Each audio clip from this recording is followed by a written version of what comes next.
Okay guys, today we're going to make a vegetarian burrito. So let's start off with some basic ingredients. You need some tortillas, some taco seasoning. I use a little bit of salsa, we go habanero. We're gonna make some fresh pico de gallo here with tomato, onion, and some cilantro. And then here's the star of our dish. These are called crumbles. And you can read up on it, but these crumbles here are water and soy and all that other good stuff that happens to be in there. But this is gonna be your protein substitute for your beef. So the first thing we're going to do is we're going to take these guys, they're frozen, we're going to throw them into a pan, we're going to get them nice and warm, throw in our seasoning, and then we'll start to assemble our burritos, and I'll show you how to do that. Here we've added the crumbles to our pan. We're going to put it on medium heat, probably about on 4 or so. We'll get it nice and warm, and when it gets up to temperature, we'll add our seasoning. We are going to make our pico de gallo. I'm going to cut this guy up. We're going to chop this up pretty good, and then we'll take our cilantro, mix it all up in our little bowl. We'll add a little lime juice. These are the 2 seasonings I like to use in the pico. I use just a little off-brand garlic powder or whatever you prefer, and then definitely add some ground comino. And so we have everything here. We're just going to mix everything up. I have squeezed a lime into this guy. Mix it up. There we go. Now we have some fresh pico de gallo we can throw on these bad boys when we're ready to assemble. We're also going to put some other goodies on there as well. Excellent. Looks like our crumbles are coming along pretty good. So what we're going to do now is we're going to add our taco seasoning to this. So you want to season this to your liking. So we'll add about that much. We won't use it all. And then we'll just kind of let it simmer. You may want to add a little cooking oil, some olive oil, or maybe a little bit of water. So I just cook this in for about another minute or 2. Whenever it's ready to go as far as temperature wise, we'll pull it off the heat, start to assemble. I have some 4-legged friends that would like to enjoy some of this. What are you guys doing?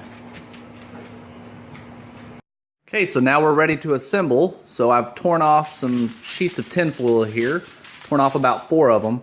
And then there's one more trick we're gonna do with these tortillas. Let me show you what we're gonna do here. This is what I do. I leave the burner on about 3 or 4, about 3, and I'm just gonna lightly toast this guy on both sides here, and that crunch, believe it or not, when you warm this up, is going to give that tortilla just that extra it's going to make it delicious. Okay, so now we're ready to assemble. I'm going to try to do this one-handed here.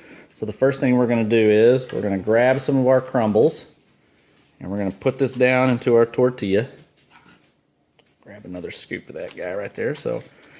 And now we're going to start adding our good stuff here. So let's add a little bit of our pico de gallo that we made. Yes, sir. And you just kind of add to your liking. We'll add another scoop. All right, so now we're going to add a little bit of sour cream. Kind of add to your liking there. We'll throw in some of that habanero hot sauce. Ooh, wait! Doesn't take much. I'd normally put cacique, some Mexican cheese, but unfortunately I don't have any. But we are definitely going to put a mound of shredded cheese here on this. It's all rolled up. Now we're just going to take our tin foil, just going to roll it this way, wrap the ends up. You hear my dogs running around in the background. There you go. And you just repeat this process. Throw this guy in the freezer. Then whenever you're ready to eat in the morning or anytime that you're hungry, you just take this guy out of the tin foil, put it in some paper towels, and heat it up for about 2 minutes, 1 minute on each side, and you got you a really good vegetarian burrito. Enjoy.